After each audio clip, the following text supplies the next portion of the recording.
Chemical titted first time I met Attila Kovács, he was arguing with me about drinking water safety in my own laboratory, and I was pretty sure I wanted to throw him out the window. My name is Jackson Reeves. I'm 26 years old, third-generation Texan, and I've been working for the EPA's Gulf Coast Division for 2 years. Corpus Christi is my territory. I manage water quality testing, contamination protocols, and the kind of decisions that keep 300,000 people from getting poisoned. It's not glamorous work, but it matters. The Gulf Coast depends on clean water. The chemical plants, the refineries, the industrial operations that keep Texas's economy moving, they all need to follow EPA standards. Most of them do. Some of them bend the rules. The day Attila Kovács arrived at my laboratory, I was running routine tests on a water sample from Corpus Christi Bay. Nothing unusual had shown up in the initial screening. No bacterial contamination, pH levels normal. Standard industrial effluent markers within acceptable ranges. Then the Hungarian walked in. He was maybe 28. Sharp-featured, like someone had designed him with precision. With pale blue eyes that were currently looking at my testing results like I'd committed a crime. He wore an immaculate white laboratory coat despite it being 93 degrees outside. And his accent could have cut steel. "You have not tested for polychlorinated biphenyls," he said. Not bothering with introductions. "I beg your pardon." I stood up, not happy about being criticized in my own lab. "Who are you?" "Dr. Attila Kovács, organic chemistry specialist. I am here on a consulting contract from the EPA's Advanced Contamination Division." He set down a tablet showing a chemical structure I recognized but hadn't been looking for. "You are testing for common industrial contaminants. You are missing the sophisticated ones. Our screening protocols are EPA-approved for standard contamination, not for deliberately obscured contamination." He pulled up data on the tablet. PCBs are banned in the United States since 1979, but they are still being used illegally, mixed into other chemical compounds, disguised in industrial waste. Your basic screening would miss it entirely. I wanted to argue with him. Wanted to tell him that I knew my job, that I didn't need a Hungarian specialist second-guessing my testing protocols. But something in his certainty made me stop. "Show me," I said. He spent the next 2 hours at my laboratory bench, running a more sophisticated analysis on the water sample I'd already tested. Advanced chromatography, spectrometry, chemical decomposition protocols that I'd learned about in graduate school but never actually implemented in the field. And what he found terrified me. PCBs. Specifically, Arachlor 1254, a mixture that had been banned for 40 years but was still showing up in the water. Not in massive quantities, just enough to evade basic detection. Just enough that if someone wasn't looking for it specifically, they'd miss it.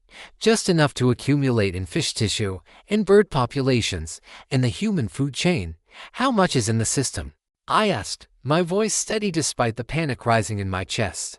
"From this one sample." "Trace amounts.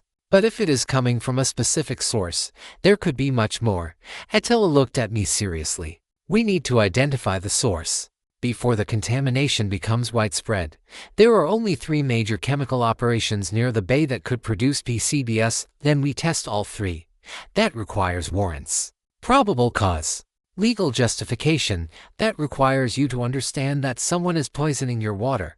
Attila's accent got thicker, which I was beginning to realize happened when he was frustrated with stupidity. "I do not care about legal technicalities. I care about the contamination. I care about both," I said coldly. "I can't just walk into industrial facilities and start testing. I have protocols that allow contamination to continue, protocols that protect civil rights and prevent government overreach." He stared at me like I was the dumbest person he'd ever met. In Hungary, during the 1980s, we had a company dumping heavy metals into the Danube River. Nobody tested for it because the government said it was not a problem. By the time we realized the contamination, thousands of people had been poisoned. My mother was one of them. I didn't know what to say to that. "I became a chemist," Attila continued, "because I wanted to be the person who found the poison before the poison found the people. So if you want to hide behind procedures, that is your choice. But I will find who is putting PCBs in your water with or without your cooperation. You can't just watch me," he said, and he walked out of my laboratory. I wanted to let him go. Wanted to get back to my routine testing, my standard protocols, my comfortable belief that the EPA screening procedures were sufficient to keep people safe. But I kept thinking about his mother. I called my supervisor at 1800 hours that night. We need to run advanced PCB screening on the Corpus Christi Bay samples, I said, specifically looking for air-clear compounds. Why? She asked. That's not in the standard protocol, because someone found PCBs in our water, and I need to know if it's a localized contamination or a larger problem. There was a pause. Then, who found the PCBs? A consultant from Advanced Contamination Division, Dr. Kovács, Attila Kovács, the Hungarian guy. That's the one, Jackson. That man is legendary. He's found contamination in 3 major American cities that nobody else caught. If he found PCBs, we need to take it seriously. My supervisor sighed. Run the full screening. If it comes back positive, we're going to have a situation. It came back positive. Not everywhere, just specific locations in the bay near the industrial district. High enough concentrations that we were looking at a potential public health concern. Not immediate danger, but long-term bioaccumulation risk. The kind of contamination that kills people slowly, quietly, making them sick for reasons they can't trace back to their water, which meant someone was doing this deliberately. I found Attila in his temporary office at the EPA branch, a closet, basically, but he'd managed to make it look like an organized laboratory with equipment I didn't know the EPA had. He was analyzing samples with focused intensity when I walked in. You were right, I said without preamble. I know. He didn't look up. The question is what you are going to do about it. I need to identify the source. But I can't just raid chemical plants. You can test the water downstream from each facility. Identify which one is producing the contamination. Then you have probable cause for a warrant. It was brilliant and obvious, and I was annoyed that I hadn't thought of it myself. How long will that take? I asked. To identify the source. 2 days if we work through the night. To prove legal culpability. Longer. Attila finally looked up, but faster than waiting for regulations to catch up. So we worked through the night. Attila and I spent 36 hours testing water samples from every location in Corpus Christi Bay within reasonable proximity to the 3 major chemical operations. He'd run the tests, I'd help process data, we'd compare results, and gradually a pattern emerged. 1 facility, 1 specific location, 1 company that was producing more PCBs than any banned chemical should exist in modern American industry. Terra Chemical Industries. They were supposed to be producing agricultural compounds. Instead, they were manufacturing or allowing the production of a chemical that had been banned for decades. And they were dumping it into the water system that fed 300,000 people. We need to report this, I said at 04 hours on the second night. Running on coffee and adrenaline. We need evidence, Attila corrected. We need to be absolutely certain before we make an accusation that powerful. I'm certain. You are emotionally certain. We need factually, legally, scientifically certain. He leaned back in his chair, and I noticed for the first time that he looked exhausted. I have done this before. We make the accusation without absolute proof, and Terra Chemical's lawyers destroy us. They claim the PCBs came from somewhere else, that our testing is flawed, that the EPA is conducting harassment. And while we fight in court, they keep dumping. So what do? We get inside the facility. We test their equipment. We find the source of the contamination inside their walls. Attila met my eyes. And we do it legally, with warrants, with documentation, with everything by the book. That will take time. Yes, it will take time. He stood up, walked to the window overlooking the bay. In Hungary, my mother spent 3 months being poisoned before anyone found the source. Every day, she thought she was getting sick for some other reason. Every day, the poison was accumulating. By the time we stopped it, the damage was irreversible. What happened to her? She recovered, partially. She has health problems now that will stay with her forever. He turned back to me. I could have spent that time being angry at the company. Instead, I learned to be precise. To gather evidence so complete that no lawyer could contest it. To make sure it never happened to anyone else, I called my supervisor again. This time, I asked for everything. Warrant to test Terra Chemical's facilities. Warrants to inspect their equipment. Warrants to examine their waste disposal records. It took a week, but Attila's evidence was compelling enough that we got approval. The facility inspection happened on a Tuesday morning. Terra Chemicals management tried to block us at the gate. Their lawyers showed up within an hour, arguing that our warrants were too broad, that we were conducting harassment, that the EPA had no right to inspect their private facilities without specific evidence of wrongdoing. We have evidence of PCB contamination in the water system, I said calmly to their facility director. Trace patterns suggest the contamination originates at your facility. We have a warrant to inspect and test. You can cooperate, or you can obstruct a federal investigation. They cooperated, because obstruction was worse. What we found in their facility made my skin crawl. Terra Chemical had a subsidiary operation they'd never reported to the EPA, a small building that was supposedly locked and unused. Inside, they were manufacturing Aeroclear 1254, 40-year-old banned chemical, being produced in violation of federal law, being dumped into the bay through a system that deliberately avoided EPA monitoring stations. Deliberately, intentionally, knowingly. I called the FBI, the EPA's legal division, the Texas Attorney General's office. By Tuesday night, Terra Chemical Industries was facing a federal investigation for environmental crimes. But Tuesday night, after it was all documented, after the warrants had been executed and the evidence had been secured, Attila and I found ourselves alone in the EPA laboratory at 2,300 hours. Your mother would be proud, I said to him. You found the poison before it poisoned the city. We found it, he corrected. I provided the methodology. You provided the access and authority. He was working at his desk, but he set down his pen. You know what is remarkable, Jackson? What? That you chose to listen. I walked into your laboratory and criticized your work. I could have been arrogant. I could have been wrong. Instead of defending yourself, you chose to verify. Most people do not do that. Most people don't have a Hungarian specialist telling them their water is poisoned. No, he smiled slightly. But most people, when confronted with evidence that they have missed something critical, become defensive. They argue about protocols. They protect their ego. He looked at me seriously. You protected your city instead. I didn't know how to respond to that, so I didn't. Instead, I walked over to where he was sitting and I kissed him. Right there in the EPA laboratory, with contamination evidence spread across the desk and federal warrants still warm from printing, I kissed him. What was that for? He asked when I pulled back. For being right. For caring enough to push me. For understanding that some things matter more than procedures. Everything I do is for the procedures, Attila said. The procedures are what keep us precise. The procedures are what let us prove the contamination beyond doubt so that the lawyers cannot argue. But yes, sometimes the procedures are worth breaking if the outcome is protecting people. The Terra Chemical investigation took for months. We conducted detailed analysis of their waste disposal records, their facility operations, their chemical purchases. We found that they'd been dumping PCBs into the bay for approximately 2 years of illegal contamination that had accumulated in the water system, in fish tissue, in the food chain. Not enough to cause immediate human health crisis, but enough to be concerning. Enough that the EPA issued a fish consumption advisory for the bay.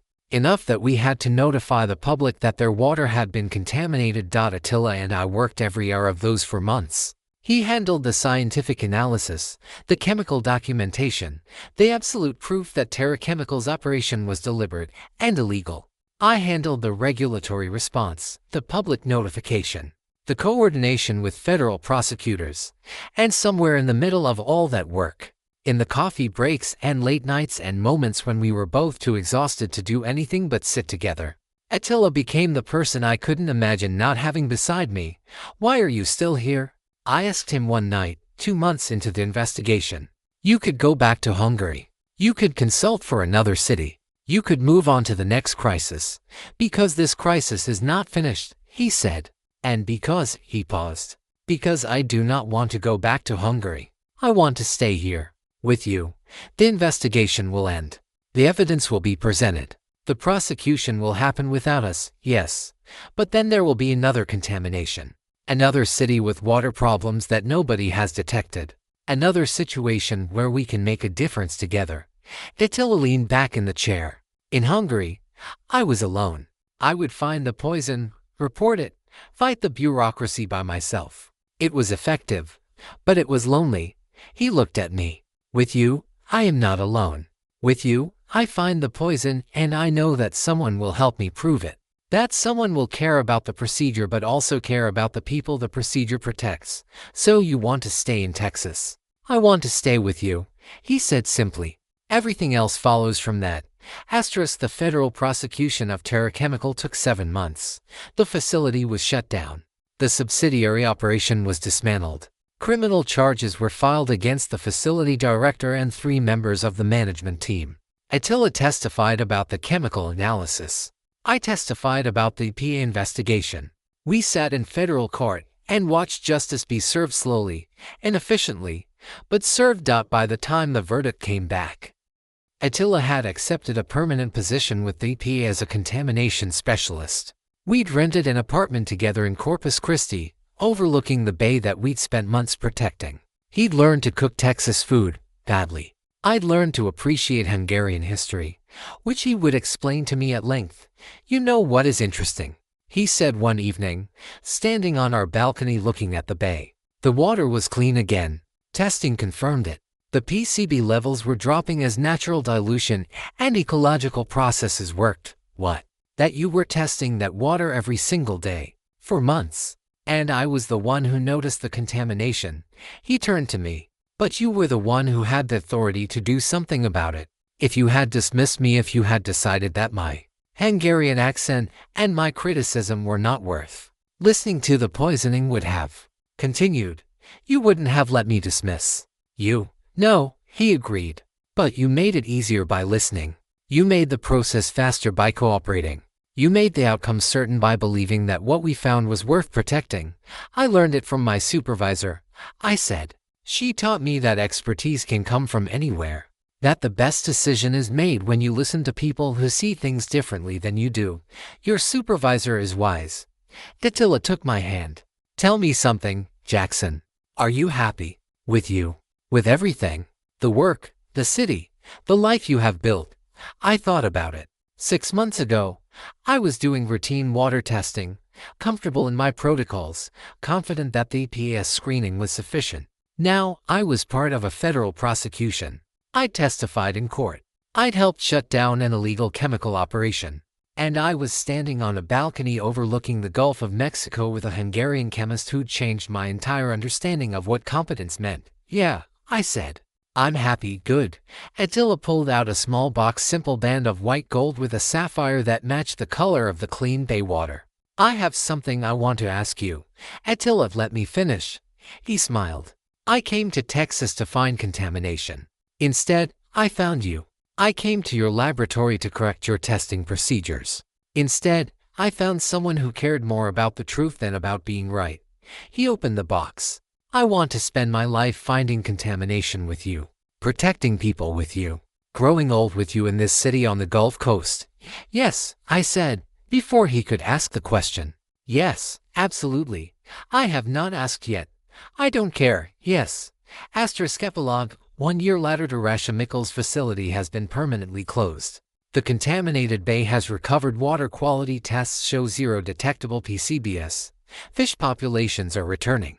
The ecosystem is healing. Attila and I are getting married next month in a small ceremony on Corpus Christi beach, with our families and the colleagues who helped us navigate the investigation. My supervisor is giving a reading. Attila's mother is coming from Hungary, and she is bringing wine and telling everyone who will listen that her son found love in Texas. I think about that first day a lot. How I wanted to dismiss him, how his criticism felt like an attack on my competence, how I didn't realize that someone who challenges you most fiercely is someone who respects you deeply. The water in Corpus Christi is clean now, because a Hungarian chemist walked into my laboratory and refused to accept that basic testing was sufficient. It's clean because I listened.